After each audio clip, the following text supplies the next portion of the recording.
केंद्रीय वित्त मंत्री निर्मला सीतारमण ने रविवार को लोकसभा में वित्त विधेयक पेश किया।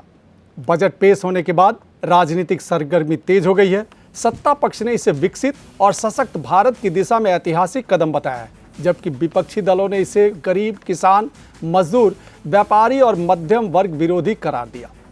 वहीं केंद्रीय मंत्री ज्योतिरादित्य सिंधिया ने कहा कि चौथा साल है जब हम सबसे ज्यादा विकास के दर के आधार पर आगे बढ़ रहे हैं। दूसरी तरफ हमने महंगाई पर काबू पा लिया है। राजकोषीय घाटे का 4.5% का लक्ष्य था, इस बार हमने 4.4% पर समाप्त किया है। हम अगले साल इसे और नीचे लाएंगे, 4.3% तक। इस साल हम लोग 11 लाख करोड़ का निवेश कर रहे हैं। अगले साल हमारा लक्ष्य 12 लाख करोड़ का है। हर क्षेत्र में इतिहास रचा जा रहा है। इस बजट में भविष्य का मानचित्र लिखा गया है।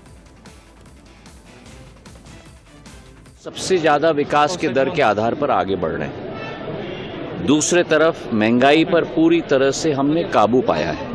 9 महीने में महंगाई का दर 1.7% रहा है। फिस्कल डेफिसिट मतलब अपने घर खर्चे को कंट्रोल करने की क्षमता भी सरकार ने दिखाई है। 4.5% टारगेट था फिस्कल डेफिसिट का, इस साल हमने 4.4% पर समाप्त किया है। अगले साल उसे और नीचे लाएंगे, 4.3% तक। दूसरे तरफ अधोसंरचना में निवेश का एक नया इतिहास बन रहा है। 2014-15 में 2 लाख करोड़ का हुआ था। इस साल हम लोग 11 लाख करोड़ का निवेश कर रहे हैं। अगले साल हमारा 12 लाख करोड़ का टारगेट है।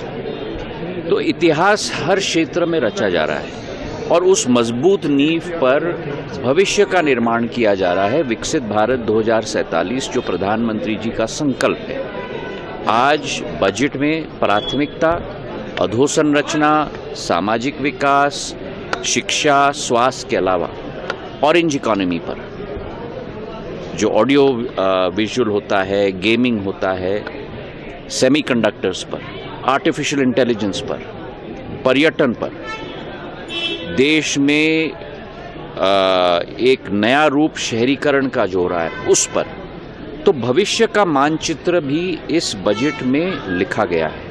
एक ऐसा बजट जो इकोनॉमिक ग्रोथ को आगे ले जाएगा, सभी की आशा और अभिलाषाओं को पूर्ण करेगा और सबका साथ और सबके